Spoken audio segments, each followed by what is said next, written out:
Hello, BookTube. It's a gray, cold, sideways, rainy day here in Boston. It's Northern Ireland weather. And I can't help but notice that my hair is in almost full David Ben-Gurion mode. Which, if my hair is going to do that, the very least that the Fates could do to apologize would be to get me an advance copy of A State at Any Cost. The gigantic Ben-Gurion biography that is due to come out in English language translation in August. August is not all that far away in the publishing world, and yet I have seen no sign of this book, and I'm eager to read it in English. But anyway, I thought we would do a more controlled mail haul than yesterday. Yesterday's was fairly big and sprawled all over the place. Now, today, we just have 3 packages, so that shouldn't be 40 minutes. We should be through it in an orderly fashion. So let's see what this first one is. The Bean is calling it a day on just the whole thing. Any hint of rain, and she just loses her joie de vivre completely. She hasn't wanted to go out this morning for our very early morning, our dawn utility walk. It was just pouring buckets of rain, and she simply refused to go outside. And I should insist, I know, because she won't always be young. Right now, she can just see that it's pouring rain and decide, well, I'm just going to remain continent for another 6 hours. And I should get her into the habit, but I don't ever impose my will on her, so we came right back inside. But anyway, okay. All right, this is a Vermont author for you Vermonters out there. This is Howard Norman, The Ghost Clause. There's a cat in a bookstore. Let's see here. Simon Iniscort is no longer bodily present in his marriage. I think there are quite a few husbands who could say that, but I didn't want to make a bet he's actually dead. It's been several months since he keeled over the rail of a Nova Scotia-bound ferry.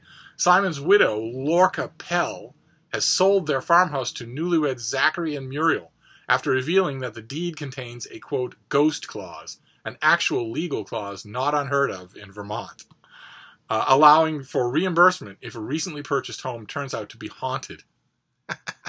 People in Vermont are strange. In fact, Simon finds himself still at home. Every waking moment, I'm astonished I have consciousness. What am I to call myself now, he wonders. A revenant? Maybe you could get an Oscar out of it, like Leonardo DiCaprio. Got an Oscar for grunting incoherently and spitting up on himself. The equivalent of Dylan winning the Nobel Prize, and it happened, both of them. He spends time replaying his marriage in his mind, as if in poignant reel-to-reel, while also engaging in occasionally intimate observations of the new homeowners. But soon, the crisis of a missing 11-year-old child threatens the tenuous domestic equilibrium as the weight of the case falls to Zachary, a rookie private detective with the Green Mountain Agency. The Ghost Clause is a heart-rending, affirming portrait of 2 marriages, one in its afterlife, one new and erotically charged, and of the Vermont village that sustains and remakes them. So this is going to be very much a Vermont novel. And Howard Norman's novels include The Northern Lights and The Bird Artist. The Bird Artist was a big thing. Both of which were nominated for the National Book Award. He is the author most recently of What Is Left, The Daughter, and My Darling Detective, and he lives in East Calais, Vermont. Okay, so this comes out in July. It's Vermont fiction. I don't have to worry about it until July. Let's see what this next one is. No, Bean? No. Right,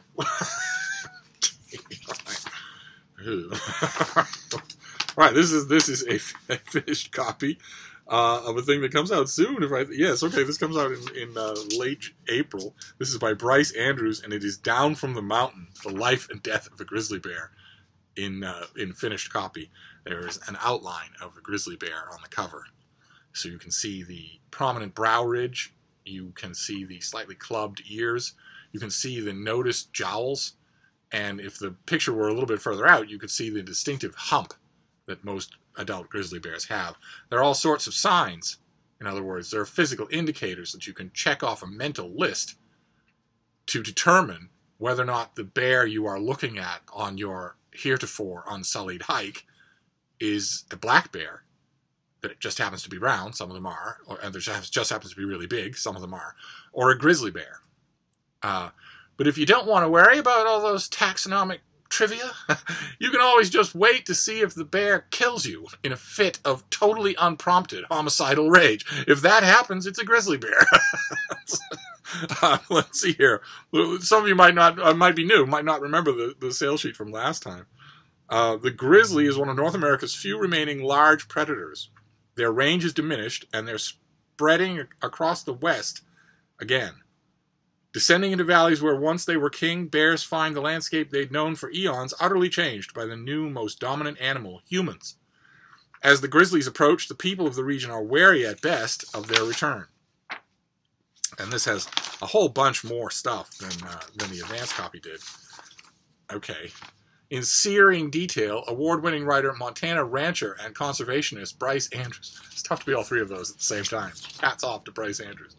Tells us about one such grizzly. Millie is a typical mother. Oh, please. Oh, please.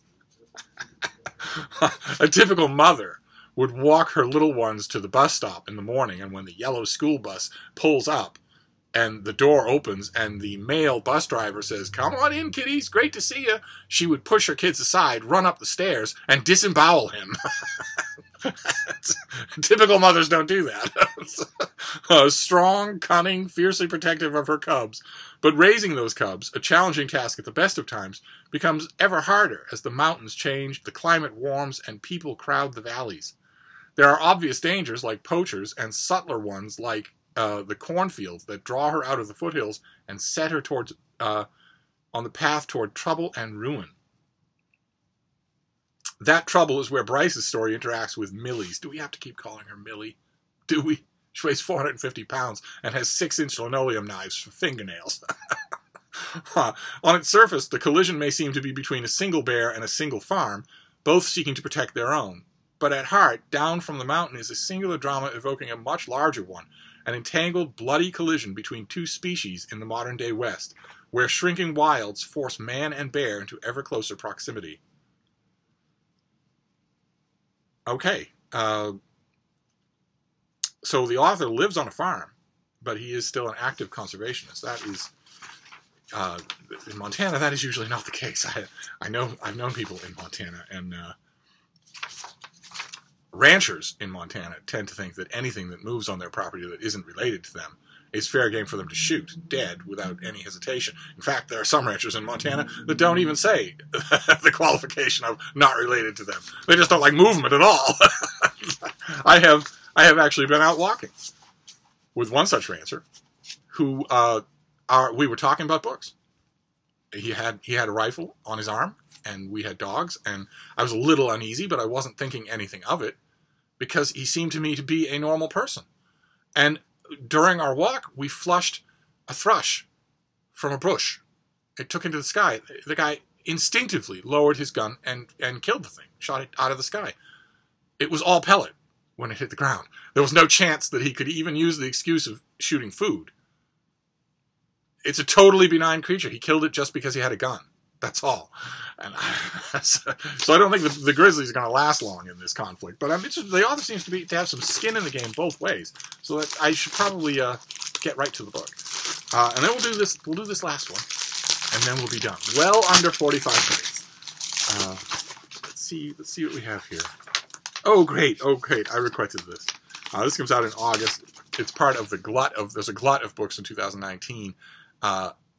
Observing or commenting on or just put on the list because of the anniversary of the American space moon, that moonshot.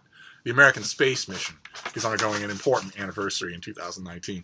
And I think this is, I don't know that this is, well, let's see. This is by Zach Powers, and it's First Cosmic Velocity. Okay, as we mark the 50th anniversary of the Apollo 11 moon landing, China pushes forward with its own plans to rejuvenate manned missions, and SpaceX launches Elon Musk's car beyond the stratosphere. Space exploration is a hot topic, as it was during the heyday of the U.S.-Soviet space race during the Cold War. Zach Powers taps a lifelong passion for space exploration and a wildly inventive new literary voice to craft his wholly original debut novel. Oh, this is a debut! I requested it just because of its subject matter. I didn't know it was a debut. Fantastic. In this alternate history of the Russian space program, inspired in part by an actual conspiracy theory about the fabrication of the program's success, Powers has created a darkly whimsical, slightly magical, and entirely brilliant narrative about human folly, loyalty, freedom, and love. It's 1964 in the USSR, and unbeknownst even to Premier Khrushchev himself, the Soviet space program is a sham. Well, half a sham. While they have launched 5 manned ships into space, none of the cosmonauts has ever successfully returned to Earth. To cover up this failure, the chief designer has used twins, sending one into space while the other masquerades as the returning hero. But when plans are made to send canines into space, including Khrushchev's own high-strung little dog, the surviving twin of the latest mission begins to exert the conscience he has long ceded to the program, risking the carefully maintained facade of Star City. How on earth are they going to get away with sending Khrushchev's dog into space, especially if they have to produce the thing alive? And Zach Powers is the author of Gravity Changes, which won the BOA Award for short fiction. And his work has appeared in such places as the American Short Story, Black Warrior Review, the Conium Review, and the Tin House Blog. He co-founded the literary arts non-profit Seersucker Live, led by the Writers' Workshop at the Flannery O'Connor Childhood Home for 8 years, and spent a decade in television with the Savannah Morning News, winning 4 regional Emmys. He is Director of Communications for the Writers' Center in Bethesda, Maryland, and he lives in Arlington, Virginia. I am just a bit familiar with Bethesda, Maryland. Wow. Okay. Okay, now I want to know what he did at the Savannah Morning News. What his job there was. But anyway, it doesn't matter. I didn't know this was a debut. That's fantastic. All right, so this comes out in August. I think a lot of the Glut is all year long, but I think the summer is seeing more of these books than any other season. I've got a bunch of them on my radar because, of course, I was a huge Apollo 11 fan. I am a huge NASA junkie. And so this kind of an anniversary is amazing. I was not the only person in 1964, I was not the only person back during the whole length of all the Apollo missions who just assumed that in the unthinkable year of 2019, we would have a base on the moon. I'm not the only person who thought that way. A lot of people thought that way.